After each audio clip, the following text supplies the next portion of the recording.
के कहर का शिकार हो गए थे। उनके पास ऐसा कोई नहीं था जो उनका ख्याल रख सके। एक दिन वो दोनों खाने की तलाश में एक गली से दूसरी गली भटकते रहते थे। रमेश अपनी बहन टीना से बोलता है, दीदी मुझे बहुत भूख लगी है, आज सुबह से कुछ खाने को नहीं मिला है, मुझसे और भूख बर्दाश्त नहीं हो रही। रमेश बस थोड़ा और इंतजार कर, हमें कुछ खाने को मिल ही जाएगा, तू चिंता मत कर, चल हम दूसरी गली में चलकर देखते हैं। दूसरी गली के बाहर एक गेट लगा हुआ था, उसके पास ही एक चौकीदार बैठा हुआ था। रमेश और टीना गली के अंदर जा ही रहे थे, तभी उन दोनों को वहां बैठा चौकीदार रोकता है। अरे अरे कहाँ जा रहे हो? हैं? चलो निकलो यहाँ से, चलो। अंकल हमने सुबह से कुछ नहीं खाया है, हमें अंदर जाने दो, क्या पता कोई हमें खाना दे दे। अरे यहाँ भीख मांगना मना है, चलो चलो जाओ यहाँ से।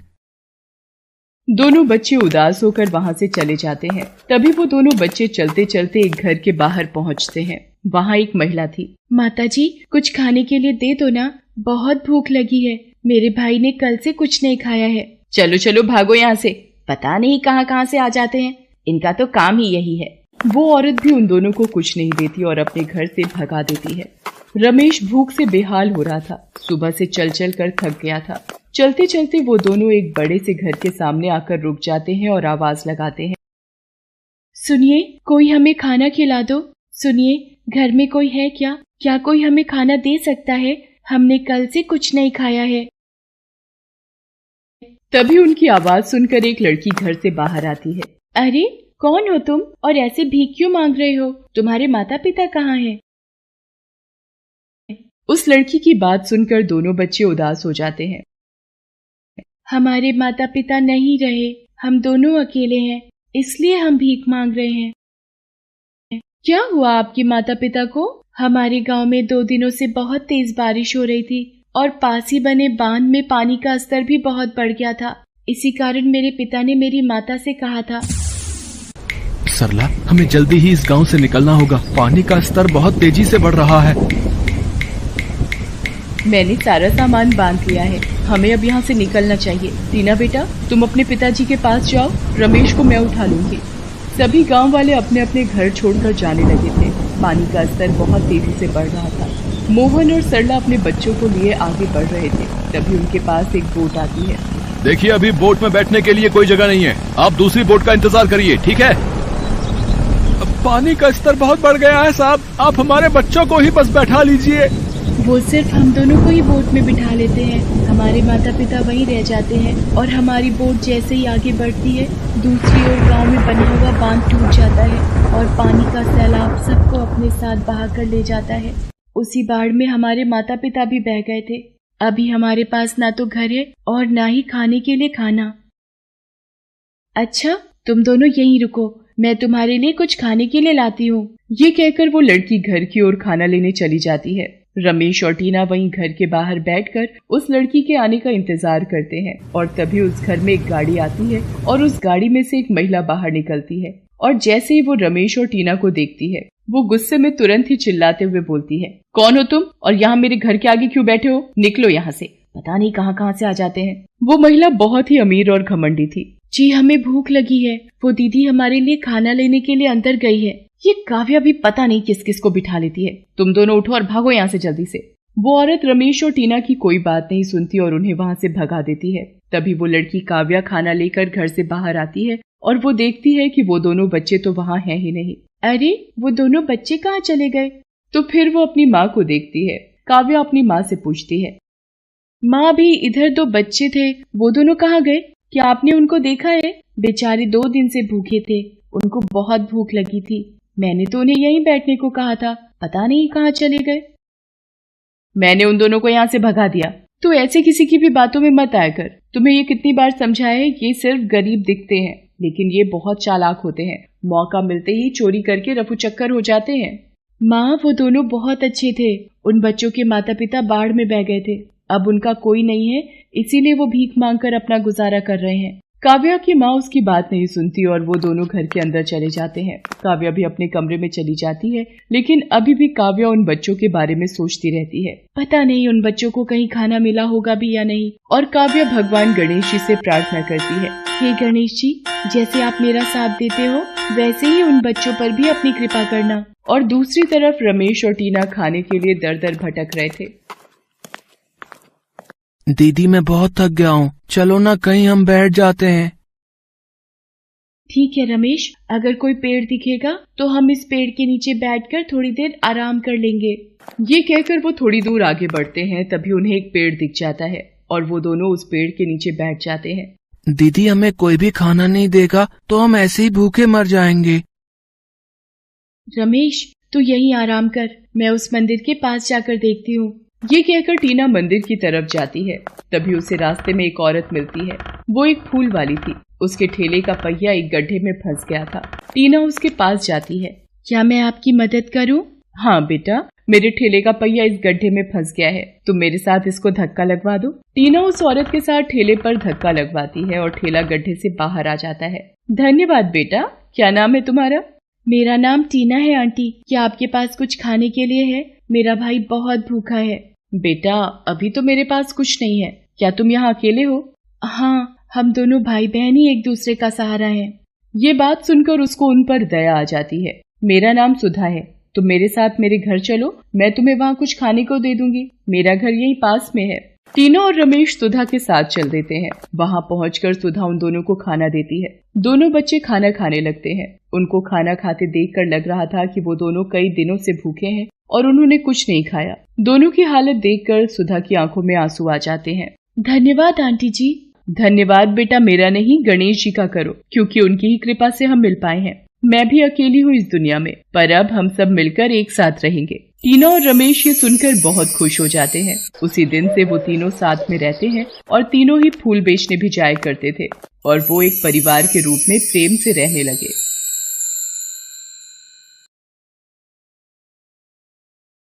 मुंबई शहर में मोनू और सीमा दोनों भाई बहन रहते थे। उनके माता पिता एक कार एक्सीडेंट में मर गए थे और वो अनाथ हो गए। अब उनके पास ऐसा कोई नहीं था जो उनका ख्याल रख सके। वो दोनों खाने की तलाश में एक गली से दूसरी गली तक भटकते रहते थे।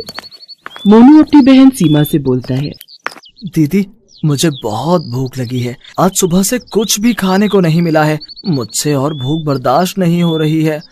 मोनू बस जल्दी ही हमें कुछ खाने को मिल जाएगा, तू चिंता मत कर, चल हम दूसरी गली में चलते हैं। दूसरी गली में बच्चे चलते चलते एक घर के पास पहुंचते हैं। वहाँ एक महिला थी।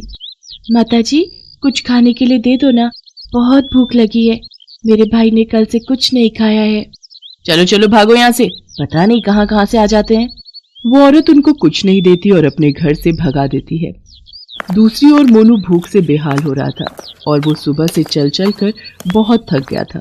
मोनू और सीमा खाने के लिए दर दर भटक रहे थे। दीदी दीदी मैं बहुत थक गया हूँ, चलो ना कहीं बैठ जाते हैं। तभी वो एक पेड़ के नीचे आ जाते हैं।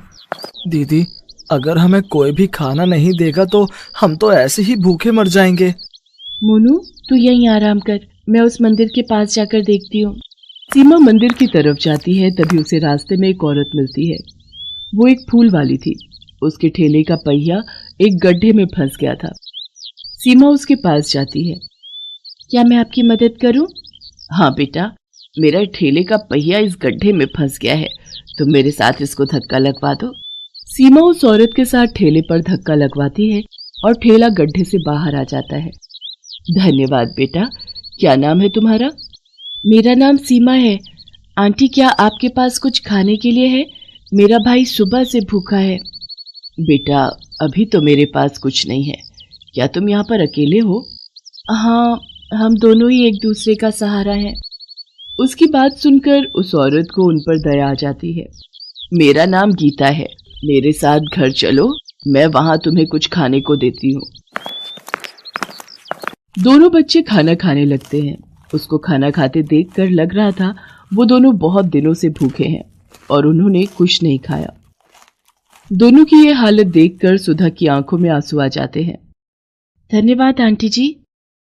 तुम्हारे माता पिता कहाँ गए और तुम यहाँ पर कैसे आए बेटा?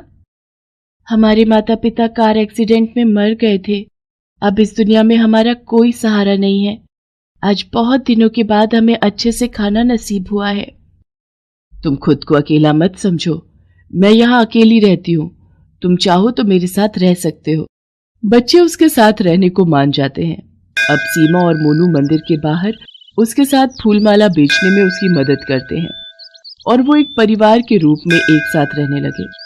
एक दिन, बच्चों, कुछ दिनों में जन्माष्टमी आने वाली है।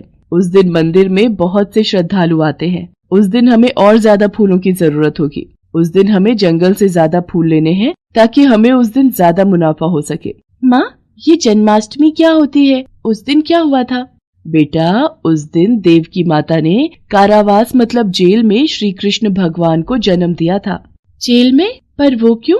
वो जेल में क्यों थी? श्री कृष्ण की माँ देवकी और पिता वासुदेव को कंस ने बंदी बनाकर जेल में डाल दिया था। माँ, ये कंस कौन था और उसने उन्हें कारावास में क्यों डाला? कंस देवकी का भाई था और कंस के लिए भविष्यवाणी हुई थी कि देवकी की 8वीं संतान द्वारा कंस की मृत्यु होगी। इसीलिए कंस ने देवकी और वासुदेव को कारावास में डाल दिया था और वो उनकी संतान को मारना चाहता था। माँ, ये कंस बहुत बुरा इंसान था क्या? हाँ बेटा, जब कृष्ण का जन्म होता है तो वासुदेव श्री कृष्ण को सबसे छुपाकर यमुना पार यशोदा माता के पास छोड़ देते हैं। सुधा की बात सुनकर मोनू और सीमा सो गए थे और सुधा भी सो जाती है। अगले दिन, जल्दी उठो बच्चों, आज हमें बहुत सारे फूल लाने हैं और उनकी माला बनानी है। तुम्हें याद है ना जन्माष्टमी आ रही है? हाँ माँ, हमें याद है। सुधा अपनी थाली लेती है और मोनू और सीमा के साथ जंगल में फूल लेने जाती है। जंगल में पहुंचकर तीनों सुंदर सुंदर फूल तोड़ने लगते हैं। तभी सुधा की चिल्लाने की आवाज आती है। एक सांप सुधा के पैरों को काट लेता है। बचाओ, बचाओ, सांप, सांप ने मुझे काट लिया। सुधा की आवाज सुनकर सीमा और मोनू दोनों भागकर सुधा के पास आते हैं और वो देखते हैं एक सांप वहां से जा रहा था। माँ जी, आप घबराओ नहीं, हम अभी आपको डॉक्टर के पास लेकर जाएंगे। आपको कुछ नहीं होगा। मोनू, तू जल्दी जाकर किसी को बुला कर ला, हमें जल्दी इनको डॉक्टर के पास ले जाना होगा। मोनू भागता हुआ जा रहा था, लेकिन जंगल में दूर दूर तक कोई दिखाई नहीं दे रहा था। कोई है, बचाओ, बचाओ, मेरी माँ को सांप ने काट लिया है, कोई हमारी मदद करो। तभी अचानक वहाँ एक लड़का आता है और मोनू को बोलता है, अरे कहाँ है तुम्हारी माँ, चलो मेरे साथ। और मोनू उस लड़के को अपनी माँ के पास लेकर जाता है और सीमा उनके पास बैठी हुई थी और रो रही थी और वो मदद के लिए चिल्ला रही थी। अरे ये तो बेहोश हो गई हैं, इनको जल्दी डॉक्टर के पास लेकर जाना होगा। डॉक्टर, इनको सांप ने काट लिया है, आप जल्दी इनका इलाज कर दीजिए। डॉक्टर सुधा का इलाज करते हैं और जल्दी ही सुधा भी ठीक हो जाती है। जब सुधा को होश आता है तब सीमा और मोनू सुधा के पास ही बैठे थे।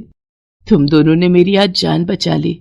नहीं माँ, आपकी जान हमने नहीं, उस भाई ने बचाई है जो आपको यहाँ लेकर आए। मोनू उस लड़के को देखने बाहर जाता है और वो देखता है वो लड़का वहां से जा चुका था। फिर वो तीनों घर चले जाते हैं। रात के समय, बच्चों, कल जन्माष्टमी है और मैं तो फूल तोड़ने नहीं जा पाऊंगी। अब तुम दोनों को ही कल सारा काम करना होगा। क्या तुम दोनों फूल तोड़कर मंदिर में बेचने जाओगे? हम दोनों कल फूल भी ले आएंगे और मंदिर के पास बेचने भी जाएंगे। अगले दिन मोनू और सीमा सुबह सुबह उठते हैं और सुधा से बोलते हैं, माँ, हम जंगल में फूल लेने जा रहे हैं, वहीं से मंदिर चले जाएंगे और वहीं कुछ खा लेंगे। ठीक है बेटा, पर अपना ध्यान रखना, जंगल में जहरीला सांप भी है। फिर मोनू और सीमा ठेले को लेकर जंगल में चले जाते हैं और वहां फूल तोड़ने लगते हैं। मोनू, तुम ध्यान से फूल तोड़ना, यहाँ कल की तरह सांप भी हो सकता है। तभी वहां कल वाला लड़का आ जाता है जिसने उनकी मदद की थी सुधा को हॉस्पिटल ले जाने में, और उसके हाथों में एक माखन की मटकी थी। अरे भैया आप, हम यहाँ फूल लेने आए हैं, आज जन्माष्टमी है, हम फूल ले जाकर मंदिर में बेचेंगे। मोनू उसके हाथ में इतना सारा मक्खन देखकर बोलता है, अरे इतना सारा माखन तुम खाओगे? माखन तो बहुत स्वादिष्ट होता है। वो लड़का मोनू और सीमा को भी मक्खन देता है और उनके साथ फूल भी तोड़ता है। उनका पूरा ठेला फूलों से भर जाता है। भैया, अब हमें जाना होगा, लोग मंदिर में आना शुरू हो गए होंगे। और वो दोनों वहां से आ जाते हैं। मंदिर में जाकर दोनों फूल बेचने लगते हैं। फूल ले लो फूल, ताजे ताजे फूल ले लो। ऐसे उन दोनों के सारे फूल बिक जाते हैं और आज उन्होंने पहले से भी ज्यादा पैसे कमाए। फिर वो दोनों घर आ जाते हैं और सुधा को सारी बात बताते हैं कि आज कैसे उस लड़के ने उनकी मदद की और उनको खाने को मक्खन भी दिया और मंदिर में भी उनके फूल सबसे पहले बिक गए और उनको ज्यादा मुनाफा भी हुआ। जय श्री कृष्णा। ये सब ठाकुर जी का कमाल है बच्चों। खुद श्री कृष्णा तुम्हारी मदद के लिए आए थे और तुम दोनों को प्रसाद देकर गए। क्या श्री कृष्ण भगवान खुद हमारे पास आए थे? तो क्या वो भैया श्री कृष्ण भगवान थे? हाँ बेटा, वो खुद मुरली मनोहर तुम्हारे पास आए थे और तुम्हें माखन खिला कर गए। फिर वो तीनों श्री कृष्ण भगवान का धन्यवाद करते हैं और रात 12 बजे जब श्री कृष्ण भगवान का